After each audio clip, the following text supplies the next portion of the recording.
மீண்டும் தொடரலாம். இது கேள்வி நேரம். ஜல்லிக்கட்டு தொடர்பாக விவாதித்துக் கொண்டிருக்கின்றோம். திரு ராமசுப்ரமணியன், ஜல்லிக்கட்டு மேற்கத்திய கருத்தாக்கம். இந்த விளையாட்டால் விலங்குகளும் மனிதர்களும் உயிரிழக்க நேர்கிறது. எனவே இதை நாங்கள் எதிர்க்கிறோம் என்று, நாங்கள் அப்படின்னு சொன்னால் பாஜக எதிர்க்கிறது என்று மேனகா காந்தி சொல்லுகிறார். Correct, right. பாஜகவில் எத்தனை நிலைப்பாடுகள் இருக்கின்றன? நான் ஏதோ ஒன்றிய செயலாளருடைய கருத்தை கேட்கல. இந்த மாதிரி எல்லா விவாதங்களிலும் எல்லா பிரச்சனைகளிலும் ஒவ்வொரு பாஜக தலைவரும் ஒவ்வொரு கருத்தை சொல்கிறார்கள். அவர்கள் மத்திய அமைச்சர்கள் இருக்கிறார்கள், மாநிலங்களவை உறுப்பினர்கள் இருக்கிறார்கள், ஒவ்வொருத்தரும் ஒன்று சொல்றாங்க. இது தமிழர்களுடைய வீர விளையாட்டு என்று இங்கே வாதம் வைக்கப்பட்டு கொண்டிருக்கக்கூடிய நிலையில் ஹெச் ராஜா போன்றவர்கள் இது ஹிந்துக்களுக்கான அடையாளம் என்று, இது இந்த பொங்கலே அப்படிங்கிறது தமிழர் சார்ந்த விழா, அதுல மதம் இல்லை அப்படிங்கிற ஒரு வாதம் வைக்கப்படுகின்ற போது ஹிந்து அப்படிங்கிற ஒரு அடையாளம் வருகிறது. இல்ல இது மேற்கத்திய கலாச்சாரம் என்று இன்னொரு நாடாளுமன்ற உறுப்பினர் சொல்லுகிறார்.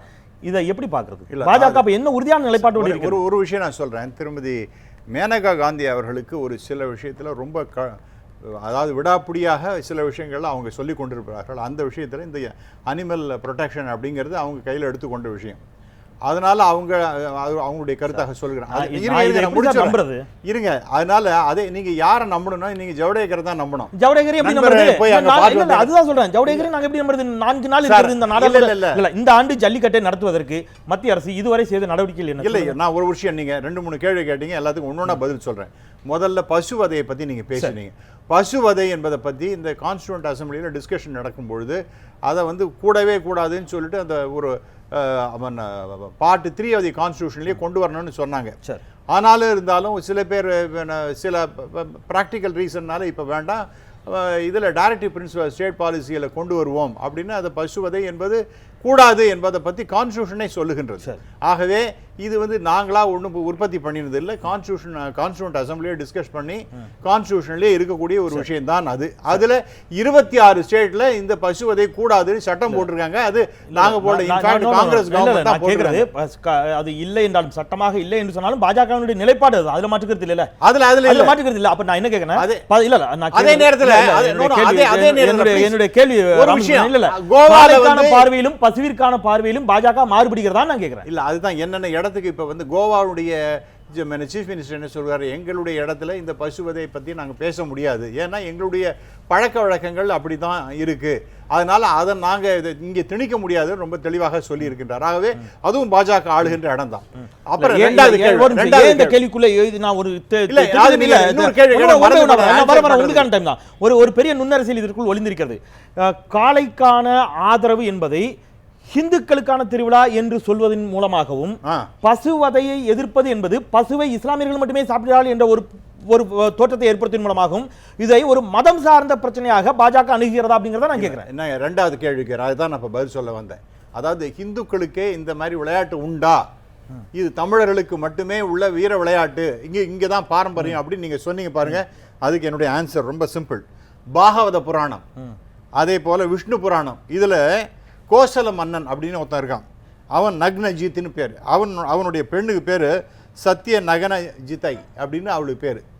அவளை 7 காளைகள் என்கிட்ட இருக்கு, யார் அடக்குகின்றார்களோ அவர்களுக்கு தான் என்னுடைய பெண்ணை நான் கொடுப்பேன் அப்படின்னு யார் சொன்னார்? நக்னஜித்ங்கிற ஒரு அரசன். ஆக இது இந்திய நாடு, பாரத நாடு முழுக்களும் இந்த பாகவதம், அந்த விஷ்ணு புராணம் அப்படின்லாம் இருக்கிறதுனா இது இந்தியா முழுக்க இருக்கிறது தானே. திரு ஹெச் ராஜா சொன்னதுல என்ன தப்பு? நான் அந்த இடத்துல இருந்து வரேன். திரு சீமான், இது ஒரு மதம் சார்ந்த விளையாட்டாக பார்க்கப்படக்கூடிய ஒரு நிலை உருவாகி இருக்கிறதா? இது தமிழர்களுக்கான வீர விளையாட்டா அல்லது பாரத தேசம் முழுவதும் இருக்கக்கூடிய ஹிந்துக்களுக்கான விளையாட்டு என்று பாஜக வைக்கக்கூடிய வாதத்தை நீங்க எப்படி பாக்குறீங்க?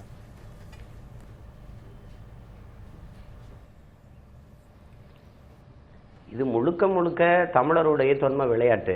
இது இந்த மாதிரி விவாதத்துக்கு போக வேண்டிய அவசியமே இல்லை. இந்தியாவில் எந்த இடத்துல இப்போ ஜல்லிக்கட்டை நடத்தணும்னு வேற யாரு இப்போ சண்டை போட்டுக்கிட்டு இருக்கிறது? எந்த மாநிலத்தில் இந்த பிரச்சனை இருக்குது? அது ஒன்றும் இல்லை. அதுலேயும் ஜல்லிக்கட்டு எல்லா இடங்கள்லையும் நடந்து கொண்டிருந்த தமிழர் வீர விளையாட்டு கொஞ்சம் கொஞ்சமாக அழிஞ்சு தென் மாவட்டங்களில் சிற்சில பகுதிகளில் தான் நடக்குது. இப்போ அதையும் அழித்து முடிக்கிறதுக்கான வேலைகள் தான் இது. இப்போ அதில் நீங்கள் பார்க்கணும், ஏன் இந்த காளைகளை ஒழிக்க வேண்டிய தேவை வருது? இந்த ஜல்லிக்கட்டு மேலே இவ்வளவு கவனம் வச்சு இதை ஒழிக்க வேண்டியது வருது. தமிழர் பண்பாட்டின் மீதே தொடர்ச்சியாக அடி விழ வேண்டிய தேவை ஏன் வருது, அடிக்க வேண்டிய தேவை வருதுன்னு பார்க்கணும். நீங்கள் இந்த காளைகளை ஒழிப்பதன் மூலமாக இப்போ நீங்கள் மாடுகளுக்கு செயற்கையாக கருதரிக்கிற இது முறை வந்துட்டுது. எங்கள் நாட்டு மாடுகளே சுத்தமாக அழிஞ்சு போயிட்டது. எத்தனை வகை மாடுகள் இருந்ததுன்னு எங்கள் அப்பா நம்மால் வர பட்டியலிட்டு சொல்லுவார். அந்த மாடுகள் எல்லாம் அழிஞ்சு போச்சு. இங்கே ஜெர்சி பசு, அந்த இப்படி மற்ற வெளிநாட்டு பசுக்களை கொண்டு வந்து அது 20 லிட்டர் கறக்கும், 15 லிட்டர் கறக்கும்னு கொண்டு வந்து எல்லாம் எங்கள் மாடுகளே அழிஞ்சு போனது. அந்த மாதிரி இருக்கிற எங்கள் பாரம்பரியம் இந்த காளைகளை ஒழிச்சிட்டா சுத்தமாகவே எங்களுக்கு பசுக்களுக்கு வந்து கருத்தரிக்க வைக்க முடியாது. சினை ஊசி எங்கிட்ட இல்லை. அப்போ அது வேற நாட்டில இருந்து வரணும். அதுக்கு திட்டமிட்டு இது செய்யப்படுகிற ஒரு இன அழிப்பு, காளைகளையே ஒழிக்கிற ஒரு இன அழிப்பு அது. அதை நீங்க புரிஞ்சுக்கணும்.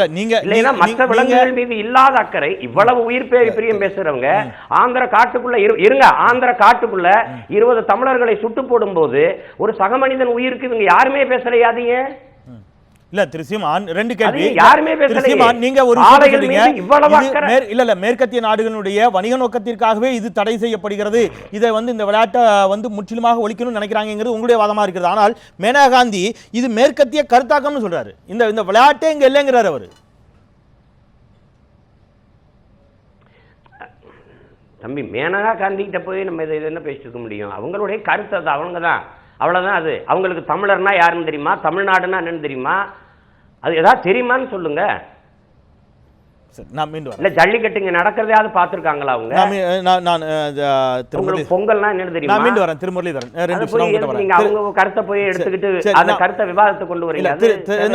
திருப்பி திருமுரளிதரன் அவர் சொல்ற மாதிரியாக வணிக நோக்கம் சார்ந்துதான் இங்கே இது மாதிரியான பண்பாடு சார்ந்த விளையாட்டுகள் முடக்கப்படுகின்றன. அதன் பின்னால் ஒரு வணிக நோக்கம் இருக்கிறது அப்படிங்கிற ஒரு வாதம் வைக்கப்படுகிறது. பாஜகவினுடைய அந்த பசுவதை தொடர்பான பார்வையும் காளைகள் தொடர்பான பார்வையும் மாறுபடுகிறது நீங்க நினைக்கிறீங்களா? கண்டிப்பா. ஏன்னா இதே அமைச்சர் மிஸ்டர் ஜாத்வேக்கர் என்ன பண்ணான்னா, எந்த ஒரு மிருகம் அதிகத்துக்கு இருக்க வேண்டிய அளவுக்கு அதிகமாக இருக்கிறதோ அதில் வந்து கொல்லலான்னு சொல்லிட்டு ஒரு சட்டம் ஒன்று கொண்டாட போகிறார். அப்படி இருக்கையில் காளைகள் மீது மட்டும் ஏன் அக்கறை? நீங்கள் கேட்ட மாதிரியே பசுவதை மட்டும் தடுக்க சொல்கிறாங்க, பட் காளைகள் மேலே அக்கறை.